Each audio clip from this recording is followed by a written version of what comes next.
Good morning friends, बहुत बहुत स्वागत है आपका फिर से छत्तीसगढ़ सालवर्ड एमसीक्यू सीरीज़ में।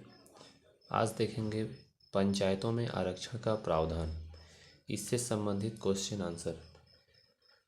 फर्स्ट है, जिन जनपद पंचायतों में अनुसूचित जाति व अनुसूचित जनजाति की कुल जनसंख्या आधे से कम है, वहाँ अन्य पिछड़े वर्ग के लिए कितने प्रतिशत आरक्षण का प्रावधान है। इसका सही उत्तर है ऑप्शन नंबर सी, 25%। जिन जनपद पंचायतों में अनुसूचित जाति व अनुसूचित जनजाति की कुल जनसंख्या आधे से कम है, वहाँ अन्य पिछड़े वर्ग के लिए 25% आरक्षण है। छत्तीसगढ़ में पंचायतों के संबंध में पदों का कुल आरक्षण कुल पदों का खाली स्थान है, जिसमें एसटी, एससी, ओबीसी महिलाओं के लिए आरक्षण शामिल है। तो इसका सही उत्तर है ऑप्शन नंबर डी, 1/2। छत्तीसगढ़ में पंचायतों के संबंध में पदों का कुल आरक्षण कुल पदों का 1/2 है, यानी कि आधा हिस्सा है, जिसमें एसटी, एससी, ओबीसी महिलाओं के लिए आरक्षण शामिल है। प्रत्येक ग्राम पंचायत में प्रत्यक्ष निर्वाचन द्वारा भरे जाने वाले स्थानों की कुल संख्या का कितने प्रतिशत अनुसूचित जातियों, अनुसूचित जनजातियों और अन्य पिछड़ा वर्ग की आरक्षित महिला सहित स्थान महिलाओं के लिए आरक्षित रहते हैं। तो इसका सही उत्तर है आधा हिस्सा, ऑप्शन नंबर डी। छत्तीसगढ़ पंचायती राज अधिनियम द्वारा प्रत्येक ग्राम पंचायत में महिलाओं के लिए 50% तथा आधा स्थान अर्थात आधा स्थान आरक्षित रखने का प्रावधान किया गया है। निम्नलिखित में से किन राज्यों की ग्राम पंचायत में महिलाओं को 50% आरक्षण दिया गया है। तो छत्तीसगढ़ तो है ही, तो इसके साथ और कौन सा है, आंध्र प्रदेश है या गुजरात।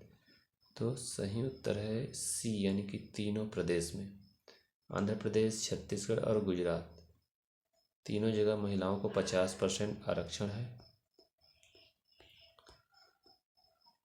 अगला है पंचायत का कार्यकाल, इससे संबंधित कुछ क्वेश्चन है। निम्नलिखित में से कौन सा सही नहीं है। ग्राम पंचायत का कार्यकाल 5 वर्ष होता है, हम सबको पता है। अवधि की गणना ग्राम पंचायत के प्रथम सम्मेलन की तिथि से होती है, ये भी सही है। अवधि की गणना परिणामों की घोषणा की तिथि से होती है। अवधि की गणना ग्राम पंचायत के गठन की अधिसूचना की तिथि से होती है। तो 1, 2 और 4 सही लग रहा है। इस तरह से ऑप्शन नंबर बी सही नहीं है पूछा है, तो 1, 2 सही है, लेकिन 3 और 4 सही नहीं है, इसलिए उत्तर बी हो जाएगा। अवधि की गणना घोषणा तिथि से नहीं होती है, गठन की अधिसूचना तिथि से होती है, ये भी गलत है। तो इससे केवल एक ही क्वेश्चन था। अगला टॉपिक था इसका, पंचायत का पदधारी होने के लिए निडरताएं। तो क्या क्या निडरता होना चाहिए। ग्राम पंचायत सदस्य की अयोग्यता के संबंध में निम्नलिखित में कौन सा कथन सही है। यदि संबंधित पंचायत सदस्य पंचायत के अधीन लाभ का पद धारण करता है या सरकारी सेवा में है या उससे भ्रष्टाचार के लिए सरकारी सेवा से बर्खास्त कर दिया गया है, यदि संबंधित पंचायत सदस्य के आवास में एक फ्लश शौचालय नहीं है, यदि संबंधित पंचायत सदस्य ने पंचायत या सरकारी भूमि पर अतिक्रमण किया है, यदि संबंधित पंचायत सदस्य ने सहकारी बैंक से ऋण लिया है, यदि संबंधित पंचायत सदस्य ने अंतरधर्मीय विवाह किया है, तो कौन सा कथन सही है। इसका उत्तर है ऑप्शन नंबर सी, 1, 2 और 3 सही है। 1, 2 और 3 यानी यदि संबंधित पंचायत सदस्य पंचायत के अधीन लाभ का पद धारण करता है या सरकारी सेवा में है या उसे भ्रष्टाचार के लिए सरकारी सेवा से बर्खास्त कर दिया गया है।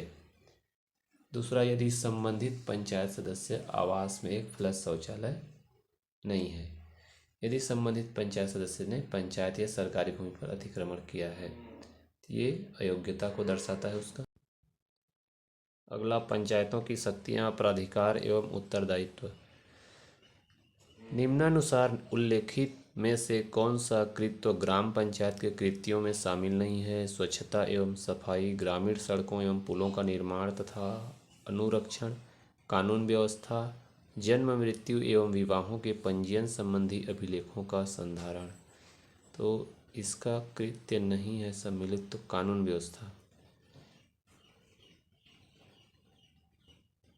निम्नलिखित में कौन सी शक्ति ग्राम पंचायत को नहीं दी गई है? स्वच्छता और सफाई, ग्रामीण सड़कों, पुलों और पुलियों का निर्माण और अनुरक्षण, सामाजिक वानिकी, प्रौढ़ शिक्षा, जन्म मृत्यु और विवाहों के अभिलेखों का रखरखाव, निराश्रितों की सहायता।